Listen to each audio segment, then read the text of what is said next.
Estamos llevando a ustedes el primer debate del proyecto de Código General de Procesos. Hasta el momento han intervenido 16 asambleístas en la jornada del día de hoy.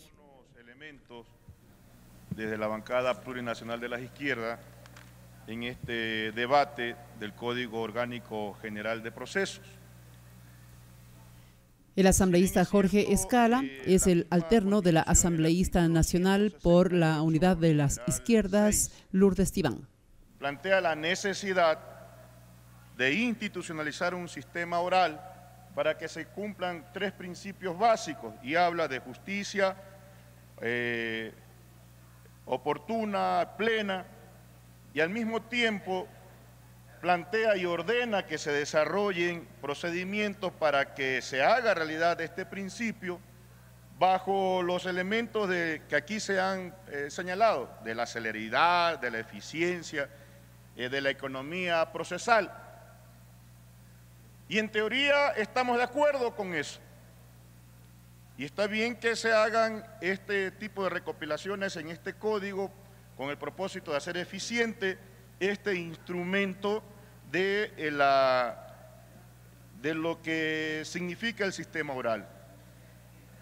Pero nada de esto será efectivo si se mantiene en el Ecuador una justicia secuestrada, una justicia sometida al poder, una justicia que solo sirve para perseguir y criminalizar a los luchadores sociales y populares, porque los hechos demuestran en la administración de justicia de que aquel principio de eficacia que hoy estamos argumentando aquí y que queremos que se inaugure aquí, ¿verdad?, que ya lo estableció la Constitución en el 2008, si bien es cierto, en algunos casos sí es eficiente, pero en otros casos es lenta,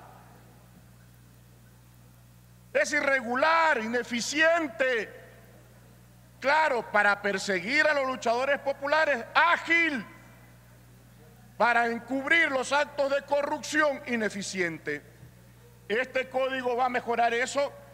Mientras exista una justicia sometida al poder, jamás va a resolver.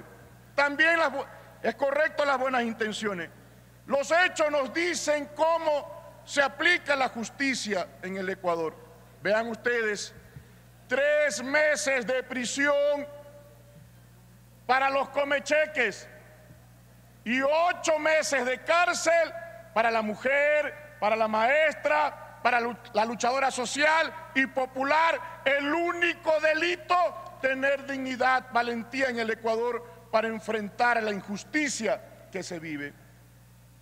Todo lo que aquí se argumentan serían loas a favor de quienes tienen el poder para someter precisamente a las mayorías. Nosotros estamos planteando, presidenta y asambleísta, que en el capítulo 2, artículo 119, que se refiere a las medidas cautelares, se pueda precisar para que nadie quede exento de aplicarse estas medidas cautelares que en el artículo 122 de este proyecto, de este código, las 10 medidas que están planteando que ordenen los jueces, resulta que ninguna será aplicable para aquellos que establecen el Código Monetario, que aprobaron el Código Monetario. ¿Para quién no van a aplicar esto? Para aquellos que tienen y tenían la responsabilidad solidaria en las instituciones públicas frente a los abusos del poder. Para ellos no va a aplicarse las medidas cautelares que están establecidas, es decir, para los representantes de los empleadores en las empresas públicas del Estado, para directores, para gerentes, para administradores y todo lo demás. Y ustedes dirán, ¿de dónde se saca eso? Revisen lo que acabaron de aprobar en el Código Monetario, en aquella disposición séptima que, si me permite, presidenta, leer textualmente lo que ustedes aprobaron aquí. Y es que legislamos entonces para aplicar la ley a todos, menos los que se ensañan en el poder en contra de los de abajo y de los luchadores populares y de los que cometen actos de corrupción y de los que se llevan los dineros del pueblo. Para ellos no habrá medidas cautelares. Así lo aprobaron ustedes en el Código Monetario.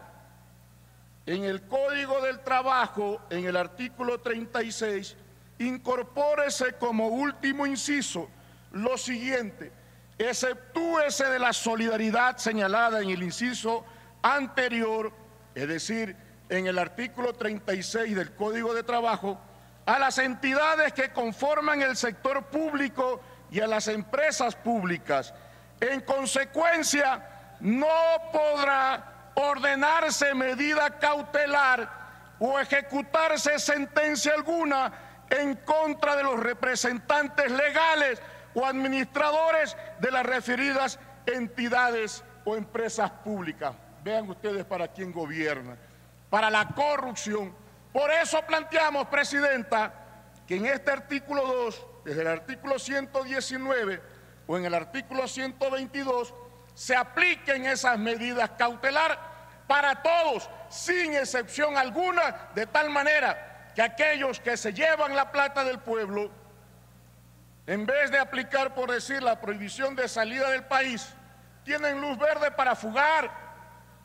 El que declaró patria libre del analfabetismo, y aquí se inició un juicio político y denuncia inclusive por haberse gastado más de 40 millones del presupuesto del Estado y haber construido monumental, gigantesca mentira y haber declarado al Ecuador patria libre de analfabetismo, debería estar en las rejas, tras las rejas, y no en Colombia como embajador.